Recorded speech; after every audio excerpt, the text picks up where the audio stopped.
여러분 하디 선교사님에 대해서 올해 유난히 많이 들으셨는데, 하디 선교사님이 도대체 무엇을 회개하셨는지, 하디 선교사님의 회개를 통하여 한국에 부흥이 일어나게 되었는데 도대체 무엇을 하디 선교사님이 회개했는지에 대해서는 정확하게 아시는가요?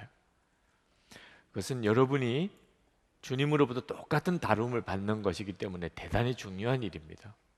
하디 선교사님이 회개한 것의 핵심은 본인이 예수님을 정말 믿은 게 아니었다는 사실에 대한 회개였습니다. 기가 막힌 일이죠. 하디 선교사님은 아주 훌륭한 선교사님이셨습니다. 성실하고 대단히 강직하고 의사면서도 그 당시의 미전도 종족과 같은 우리 조선에 자신의 일생을 들여서 선교사로 온 분입니다. 그가 예수님을 믿지 않았다. 그걸 어떻게 해석을 해야 되죠? 이 기가 막힌 고백이 하디 선교사님의 회개였습니다. 만약에 아는 것을 믿음이라고 한다면 하디 선교사님도 분명히 믿었죠. 믿어도 잘 믿었죠. 그러나 전적으로 예수님을 의지해서 사는 것이 믿음이라면 하디 선교사님은 나는 예수를 믿는 믿음이 없었다는 겁니다. 하디 선교사님이 가지고 있는 고민이 있었어요. 왜 사역의 열매는 없을까? 왜 주님은 역사해 주지 않으시는 건가? 하디 선교사님 자신이 말씀을 전할 때도, 목회를 할 때도, 사역을 할 때도 전적으로 예수님을 의지하고 예수님을, 함께 계시는 예수님을 믿고 그렇게 사역을 안 했었다는 겁니다. 여러분, 믿음이 좋다고 하는 사람들, 아주 헌신적으로 교회 일을 섬기는 이들 중에도 이렇게 실제로는 예수님을 안 믿는 사람들이 많습니다. 존 웨슬리 목사님, 그분은 미국 선교사까지 다녀오신 성공의 목사입니다. 그러나 그가 1738년 5월 24일 올드스케이드에서 회심하기 전까지는 그는 예수님을 전적으로 의지하는 믿음을 가지고 있지 않았습니다. 허드슨 테일러 선교사님, 중국 선교사님이신데 그분은 당시에 중국으로 선교사로 간 사람입니다. 그러나 그는 예수님을 전적으로 의지하는 믿음을 가지고 있지 않았기 때문에 결국은 쓰러지고 말았습니다. 여러분, 이것은 지금 현재 우리들의 문제입니다. 하디 선교사님의 문제만 아니고 지금 그대로 우리들의 문제, 한국 교회의 문제입니다. 지금 한국 사회는 우리 한국 교회에게 또 그리스도인들인 우리에게 요구하는 것이 하나 있습니다. 그것은 예수님을 보여달라는, 예수를 좀 보여달라는 겁니다. 설교하지 말고 예수 믿으라고 전도하지 말고 당신이 믿는 살아계시다고 하는 그 예수를 좀 보여달라는 거예요. 교회도 많고 신학교도 많고 기독교 단체들도 많은데 도무지 예수를 모르겠다는 거죠. 한국 교회가 가지고 있는 곤혹스러움이 명확한 대답을 못 해주고 있다는 겁니다. 우리도 예수님이 하시는 일이라고 우리가 교회에서 이런 일도 하고 저런 일도 한다고 말하지만 다른 종교나 다른 단체나 다른 사람들도 다 하는 일들입니다. 이건 정말 예수님이시구나, 이렇게 인정할 수 있는 걸 보여주지 못하고 있다는 거죠. 자, 어떻게 예수님을 보여줄 수 있나요? 예수를 안 믿는 사람들에게 어떻게 예수님을 보여줄 수 있나 말입니다. 그러나 예수님께서 약속하신 말씀이 있습니다. 요한복음 14장 12절에 나를 믿는 자는 내가 하는 일도 하고 그보다 더 큰 일도 할 것이라고 분명히 말씀하셨습니다. 예수님은 분명히 그렇게 말씀하셨어요. 우리가 예수님을 믿으면 예수님이 하는 일도 우리가 할 것이라. 고린도후서 3장 3절에 보면 너희는 우리로 말미암아 나타난 그리스도의 편지라. 우리는 사람들에게 예수님을 나타내주는 편지라는 겁니다. 갈라디아서 4장 19절에 보면 사도 바울이 갈라디아 교인을 위하여 이렇게 말합니다. 나의 자녀들아, 너희 속에 그리스도의 형상을 이루기까지 다시 너희를 위하여 해산하는 수고를 하노니. 이 말씀은 갈라디아 교인들이 예수를 믿기는 했지만 아직까지 갈라디아 교인들을 보면서 예수님을 보지 못한단 말이에요. 그러니 너희들을 보면 예수님을 보는 것 같은 이런 역사가 일어나도록 내가 다시 해산하는 수고를 한다는 겁니다.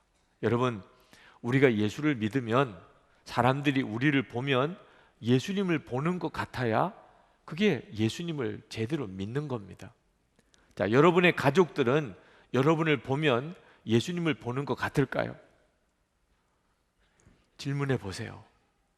돌아가서 가족들에게 질문해 보세요. 여러분의 친구들이나 또는 직장 동료들이나 이웃들이 여러분을 보면 예수님을 보는 것 같을까요? 역시 한번 확인해 보십시오. 이런 질문을 받을 때 우리 마음이 답답한 것은 왜 그렇지요? 예수님은 살아계신 주님이시고 우리와 함께 계시다. 우리는 분명히 믿지 않습니까? 그런데 어째서 우리를 통해 예수님이 드러나지 않으시는 거지요?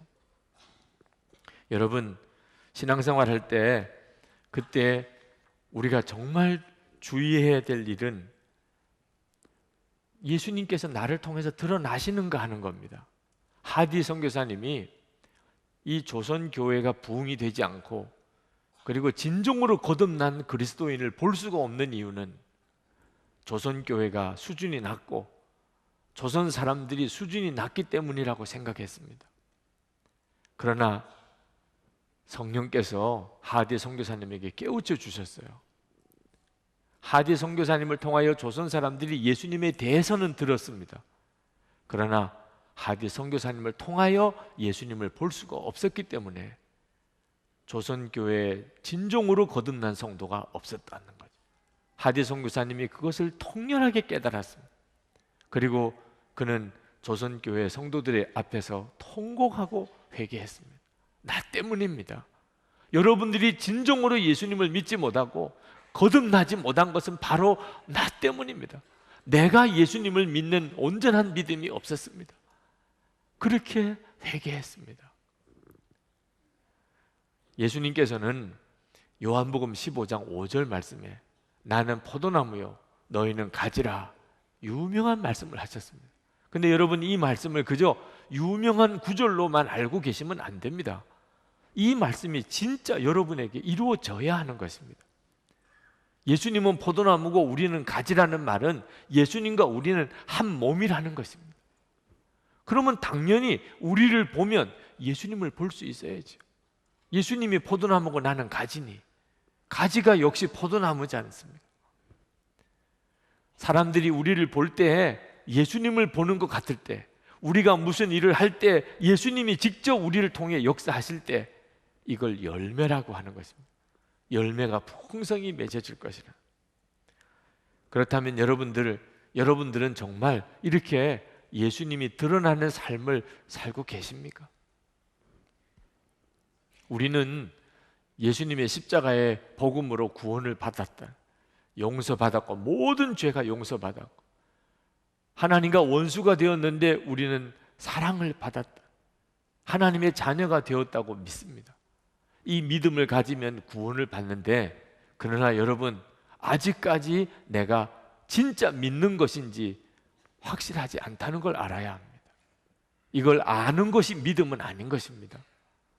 여러분이 진짜 모든 죄가 용서받았고 원수였는데 하나님의 사랑을 받은 것이 사실이라면 여러분도 원수를 용서할 수 있어야 그게 진짜 믿음인 것입니다. 어찌 그 엄청난 사랑과 용서를 받아놓고도 나는 용서 못한다고 할 수 있냐 말입니다. 여러분들은 여러분 자신이 말할 수 없는 죄인이라는 고백을 쉽게 합니다. 그렇지만 진짜 그렇습니까? 그런데 어찌 그리 화를 잘 내십니까? 말할 수 없는 죄인이 무슨 화낼 자격이 있습니까? 우리는 아는 것이 믿음이라는 착각을 하고 있습니다. 여러분, 하나님이 정말 여러분을 사랑하신다고 믿습니까? 독생자를 주시기까지 나를 사랑하셨다. 이 믿음도 거짓 믿음일 때가 많습니다. 하나님이 그렇게 진짜 나를 사랑하셨다면 도대체 걱정할 게 뭐가 있습니까? 하나님이 그렇게 나를 사랑하시는데 우리 중에 하나님이 가장 사랑하는 사람이 누구냐고 묻는다면 금방 나지요 이렇게 대답할 수 있어야 그게 진짜 믿음이지요. 하나님이 그렇게 나를 사랑하셨다고 믿으면서도 하나님께 원망이 많고, 왜 하나님은 내 기도를 들어주지 않으시나, 하나님이 진짜 나를 사랑하시나, 알고는 계시나, 도대체 이런 원망이 어디서 나오는 것입니까? 여러분, 예수님이 정말 여러분의 마음에 계신 것을 믿으십니까? 그러면 싸움이 없어지는 것입니다. 예수님이 내 마음에 계신데 어떻게 부부가 싸우며, 예수님이 내 마음에 계신데 어떻게 교인들끼리 싸웁니까? 풍랑을 잔잔케 하고 오병이의 기적을 행하신 예수님이 내 안에 계신 게 사실이라면 걱정이 없어지죠. 그럼 어떻게 그렇게 될 수 있을까요? 예수님께서 말씀하셨어요.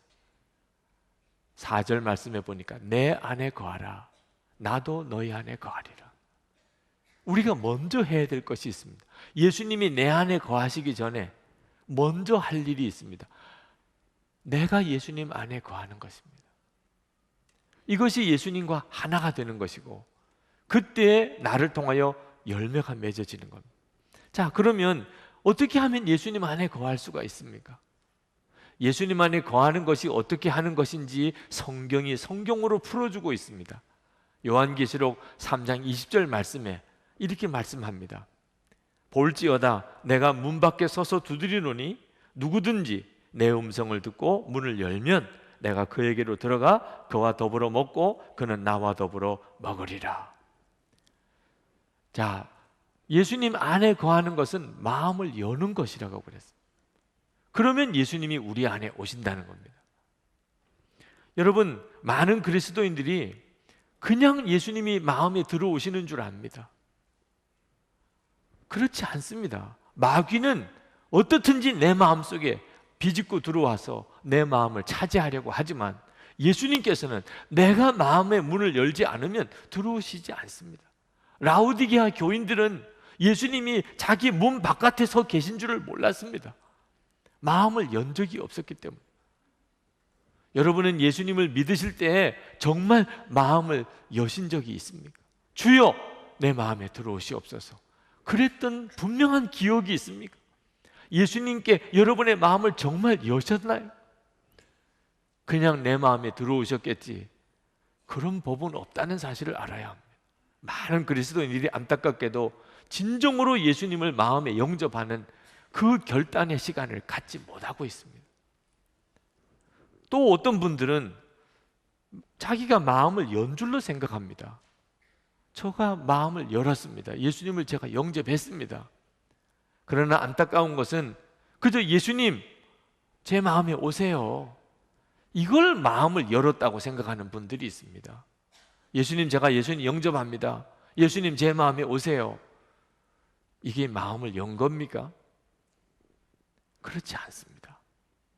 여러분이 마음을 연다는 게 무엇인지를 오늘 정확히 아시기를 원합니다. 예수님께 여러분의 마음을 연다는 것은 이제부터 예수님이 여러분의 마음에 진짜 들어오셔서 여러분과 함께 하시고 여러분의 마음의 왕이 되시고 여러분은 예수님의 통치를 받겠다고 하는 분명한 결단을 말하는 것입니다. 예수님 제 마음에 정말 오셔서 이제는 제 마음의 왕이 되시고 이제 저를 다스리십시오. 제가 주님의 통치를 받겠습니다. 여러분이 이것을 진정으로 결단할 때가 마음을 연 것입니다. 여러분은 지금까지 예수님을 믿을 때 이 결단을 하신 기억이 있습니까? 예수님을 정말 마음에 모시고 예수님을 왕으로 여기고 예수님에게 완전히 굴복하고 통치를 받을 그런 결단을 하신 적이 있냐 말입니다. 여러분의 생각과 여러분의 감정까지도 예수님에게 완전히 복종할 그 결단을 했습니까? 우리는 예수님이 내 마음에 계시다고 그렇게 믿습니다. 예수님이 내 마음에 계시면 그저 내가 가는 대로 예수님은 늘 내 마음에 계셔야만 하는 것입니다. 내가 어디를 가든지 주인은 납니다. 내 마음에 오셨으니까 이제는 내가 가는 대로 주님은 가시는 거예요. 그렇지가 않습니다. 먼저 내가 주님 안에 거해야 합니다. 내가 주님 안에 거한다는 말은 이제 예수님의 통치를 받겠다는 겁니다. 그 다음부터 주님은 내가 가는 곳에 늘 나와 같이 계십니다. 나는 늘 주님의 통치를 받고 있습니다. 예수님을 믿어도 삶이 변화되지 않는다는 분들이 있습니다. 십자가의 구원을 믿지만 미운 사람은 여전히 믿고, 하나님의 사랑을 내가 믿지만 그러나 나는 여전히 부족한 게 많고, 내 마음에 예수님이 계시다고 믿지만 나는 은밀한 죄 하나 해결이 안 되고, 하나님의 나라가 있다고 믿지만 나는 고생이 두렵고 나는 죽는 것이 정말 무섭습니다. 도대체 믿는 건 뭐며 삶은 뭡니까? 왜 이렇게 믿고 있는 거지요? 마음을 주님께 드린 적이 없기 때문입니다. 예수님은 여전히 내 마음 바깥에 계십니다. 내가 예수님께 내 마음을 드린 적이 없습니다. 여러분, 우리가 하나님께 드릴 수 있는 게 뭡니까? 오늘 우리가 하나님께 예배드리면서 시간을 주님께 드리고, 그리고 우리가 헌금을 주님께 드립니다. 그러나 사실 시간도 돈도 전부 주님이 주신 것, 하나님이 주신 거니까 내가 가지고 있는 겁니다. 우리가 주님께 오늘 시간을 드린다, 또 헌금을 드린다고 하지만 사실은 하나님께서 가져가시면 그냥 끝인 것입니다. 여러분의 생명도 여러분의 자녀도 다 하나님이 주신 것입니다. 우리가 하나님께 드릴 수 있는 게 뭡니까? 하나밖에 없습니다. 우리의 마음입니다. 우리의 마음이에요. 여러분, 우리의 마음만큼은 하나님도 그냥 마음대로 가져가시지 못하십니다. 그러니까 마음 문 바깥에서 두드리고만 계시는 거죠. 내가 마음을 열 때까지. 마음을 드린다는 게 뭡니까? 하나님 다스려 달라는, 내 마음의 왕이 되어 달라는, 이제는 내 마음의 왕으로 오셔서 내 마음을 다스려 달라. 내가 이제는 주님께서 하라는 대로 내 생각도 감정조차도 내가 이제는 주님께서 하자는 대로 하겠습니다 라고 결단하는 것입니다. 여러분, 여러분이 어른이 된 이후에 솔직히 누구 간섭받고 살았습니까? 여러분에게는 왕이 있었습니까? 왕처럼 여러분에게 이래라 저래라 할 수 있는 그런 어떤 존재가 있었습니까? 지금 현재는 그렇습니까? 여러분에게는 정말 왕이 있습니까? 여러분의 모든 것을 다 가져갈 수도 있는 그런 왕이, 마음대로 여러분의 시간을 사용하고 마음대로 여러분에게 명령하고 지시할 수 있는 왕이 여러분에게는 있습니까? 어른이 되고 난 다음에 우리는 다 마음대로 삽니다. 다 마음대로 살기만 원합니다. 에베소서 5장 14절에 그러므로 이르시기를 잠자는 자여 깨어서 죽은 자들 가운데서 일어나라, 그리스도께서 너에게 비추이시리라 하셨느니라. 여러분, 하디 선교사님이 회개했던 죄, 지금 우리도 회개해야 될 죄가 뭡니까? 실제로 예수님이 마음의 왕이 아니셨다는 거예요. 이게 허랑방탕한 죄보다도 더 큽니다. 허랑방탕한 죄를 지은 자는 자기가 죄 짓고 있다는 것 정도는 알지요. 그런데 예수님이 마음의 왕이 아니신 이런 죄는 죄인지도 모릅니다. 그리고 열심히 살면서 애를 쓰면서 몸부림치면서 하나님 원망만 합니다. 하나님 원망. 나는 이렇게 애쓰는데 하나님은 왜 역사를 안 해주시는 거예요? 그러니 이게 참 큰 죄지요. 우리가 예수님을 믿고 받은 가장 놀라운 축복은 만왕의 왕이신 주님이 우리 마음에 오신 것입니다.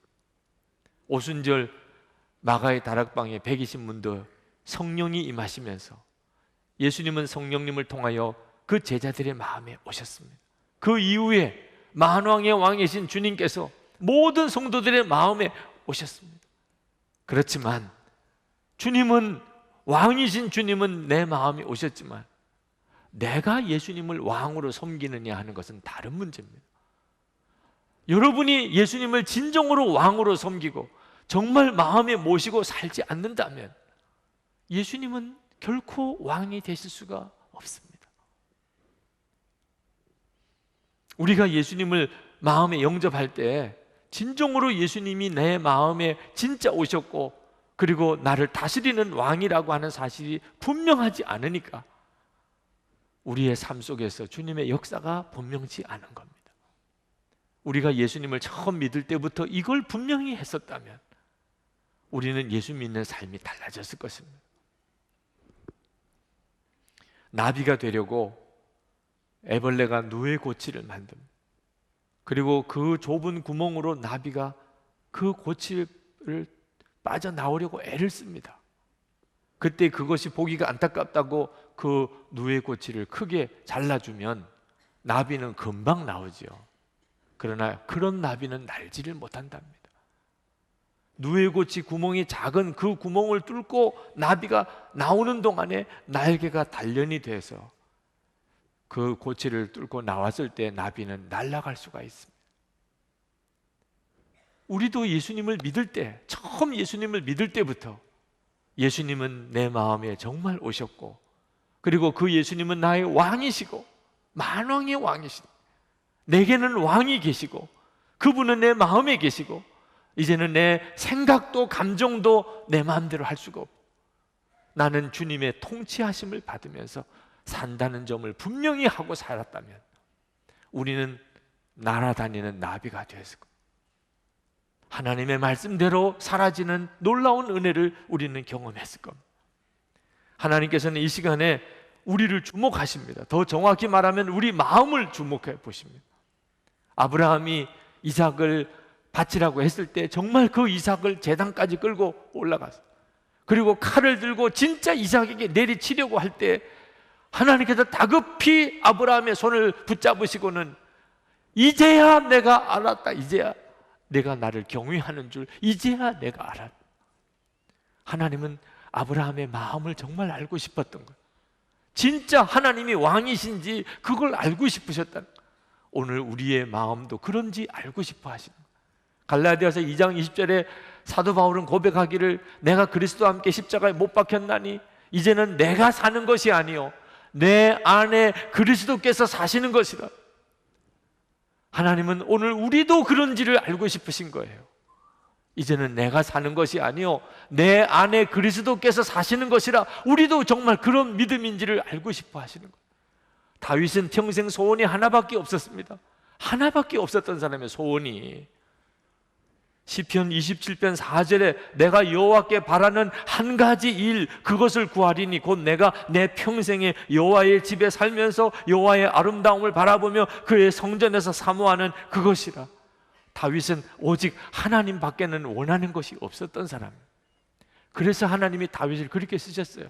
오늘도 하나님은 우리가 그런지 알고 싶으신 거예요. 우리 마음에 정말 마음의 소원이 하나밖에 없는 예수님, 주님 밖에는 내 마음에 소원이 없어요. 그런 사람인지 주님은 알고 싶으신 겁니다. 여러분, 이렇게 하는 것이 두렵습니까? 마음을 하나님께 드리는 것, 진짜 예수님을 왕으로 마음에 모시고 사는 게 아직도 부담되십니까? 여러분, 하나님의 영광을 보아야 됩니다. 우리가 하나님 앞에 가기 전에 이미 여기서부터 하나님의 영광은 우리 가운데 드러나 있습니다. 우리가 이렇게 예배를 드릴 때도 어떤 때는 은혜를 받고 너무너무 좋을 때가 있지 않습니까?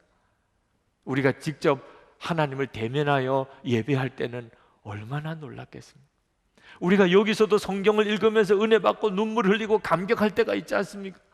모든 완전한 진리가 다 드러나는 그 하나님 앞에서는 여러분 그 감격이 얼마나 크겠습니까? 해가 뜰 때도 감동스럽다고, 해가 질 때도 아름답다고 한 새 하늘과 새 땅이 정말 열릴 때는 어떻게 했냐 말입니다. 하나님의 영광은 이미 우리 가운데 벌써 드러나 있습니다. 그러나 희미하게 보이는 이 영광이 내가 예수님을 왕으로 모실 때, 내가 예수님을 철저히 왕으로 모시고 예수님의 통치를 받을 때 그 영광이 계속해서 커지는 것을 아십니까? 꼭 하나님 앞에 가서야만 보는 게 아닙니다. 지금 여기서도 우리는 얼마든지 그 놀라운 영광을 보게 되는 것입니다. 지금 주님은 우리에게 원하십니다. 예수님을 정말 왕으로 모시라. 그것이 바로 내 안에 거하라는 것입니다. 우리에게는 왕이 계십니다. 그분은 진짜 내 마음에 오셨습니다. 내가 예수님의 통치를 기꺼이 받기를 원합니다. 내 생각을 철저히 주님께 복종시켜 나가면 그것뿐입니다. 우리가 할 수 있는 건 그것뿐입니다. 그 다음에는 주님이 하시는 것입니다. 비로소 주님은 나를 통해서 주님의 놀라운 일을 하십니다. 두려워하고 염려할 것도 없습니다. 내 미래에 대해서 고민할 것도 없습니다. 내 지금 처지 때문에 불평할 것도 없습니다. 그저 나는 예수님을, 왕이신 예수님을 내 마음에 모시고 산다는 것만 분명히 하시면, 그러면 끝입니다. 그 다음엔 말씀이 이루어지는 삶을 살게 되는 것입니다.